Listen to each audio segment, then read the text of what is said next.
Hola, vamos a iniciar entonces hoy colocando los ejes de un robot para poder hallar su modelo matemático.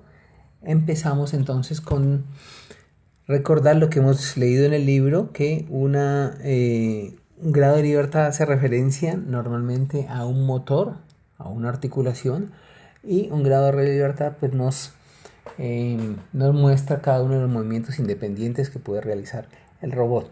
Vamos a hacer este primer ejemplo con un robot de 3 grados de libertad. El primer grado de libertad lo vamos a definir como una articulación rotoide.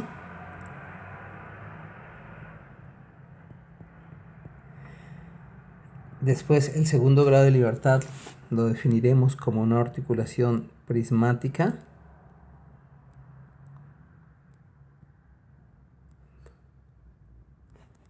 Y el tercer grado de libertad lo definiremos también como una articulación rotoide. Aquí tenemos nuestros 3 grados de libertad, sabiendo que en estos puntos tenemos 90 grados. Tenemos 3 grados de libertad, uno rotoide, es decir, que gira sobre su propio eje, la articulación. En el caso de las articulaciones prismáticas, ellas no giran sobre su eje, sino que se trasladan sobre su eje. Y tenemos pues estos 3 grados de libertad. Lo primero que vamos a hacer es colocar los ejes.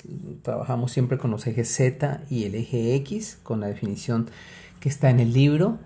Esa definición pues no hay que aprendérsela, hay que saberla manejar.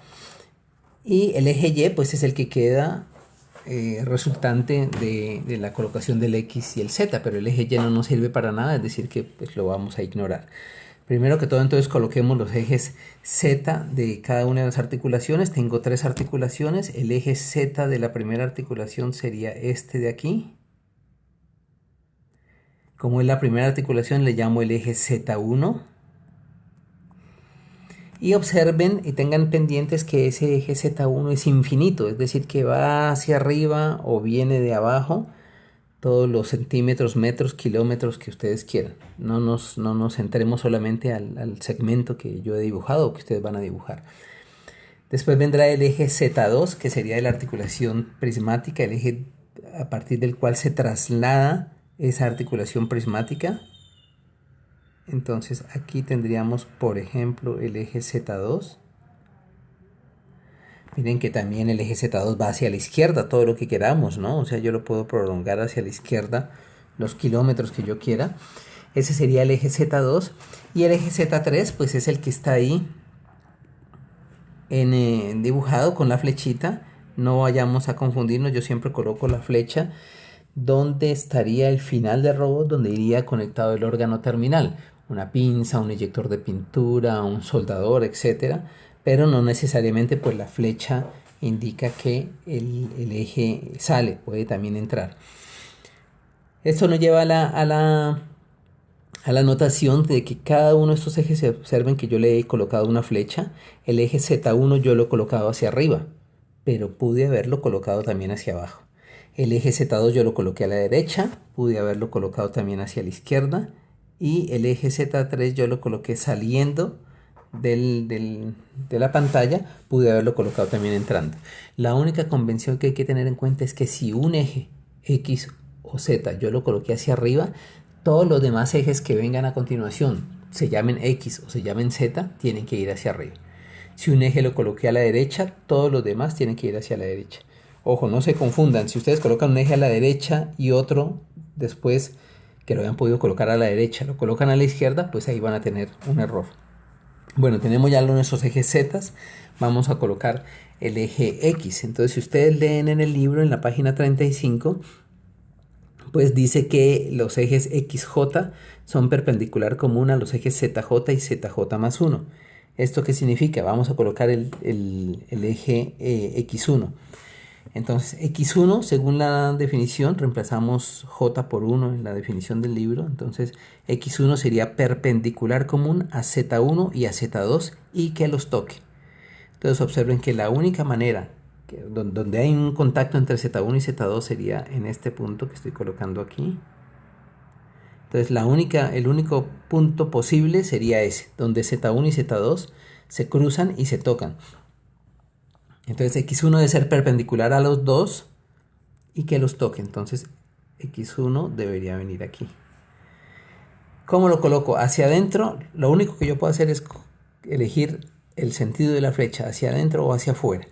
Como Z3, observen, ya está hacia afuera, pues yo coloco este X1, lo coloco hacia afuera. ¿Sí? Entonces X1 aquí lo coloco. Si alguien colocó X1 hacia adentro, no hay ningún problema, pero tiene que colocar también Z3 hacia adentro. ¿De acuerdo? Seguir esa convención. Ahí estaría X1. Entonces vuelvo y repito, X1 perpendicular común, es decir, que forma un ángulo de 90 grados con Z1 y forma un ángulo de 90 grados con Z2 y aparte de eso los está tocando físicamente. Ahí vemos que los toca. Un error que cometen muy a menudo es que colocan el eje X que es perpendicular común a dos ejes, pero no los toca. Entonces, por ejemplo, aquí arriba yo coloco este ejemplo. Ahí tengo un eje cualquiera y este otro eje. Si lo miramos desde este punto de vista, ¿sí? Los ejes son perpendiculares, ¿de acuerdo? Pero no se están tocando. Es claramente que ellos no se tocan. Este sigue hacia el infinito por acá, este sigue hacia el infinito por arriba y en ningún momento se tocan. Entonces, esta aclaración pues no nos va a servir. Bueno, colocamos ya el X1. Vamos a colocar el eje X2. Entonces, permítame, borro.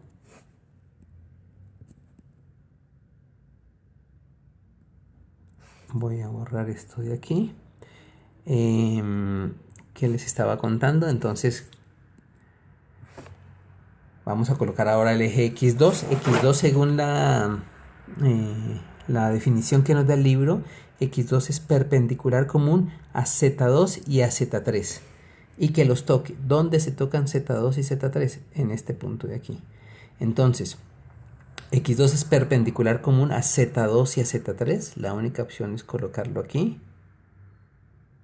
Claro, yo lo puedo colocar la flecha hacia abajo, pero ¿por qué coloco la flecha hacia arriba del X2? Porque observen que Z1 yo ya lo había colocado hacia arriba.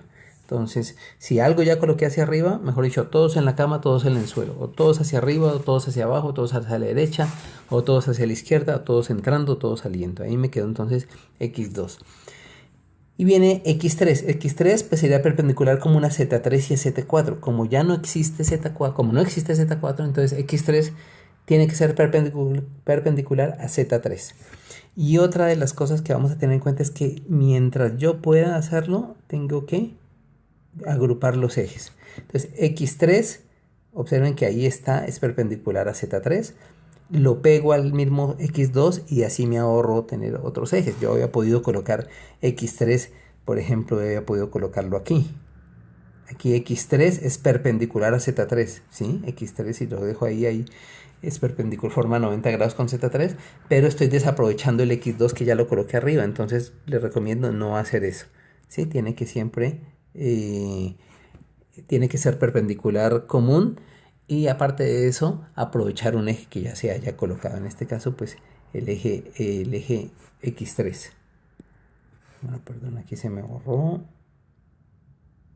Vuelvo a hacer esto de acá y vuelvo a hacer el X2 y X3. Falta por ahora el eje, los X0 y el Z0.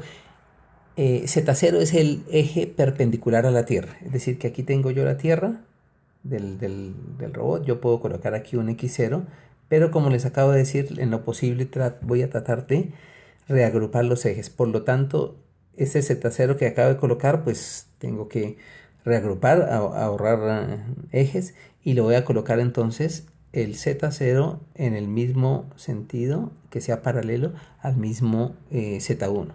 Ahí estaría Z0.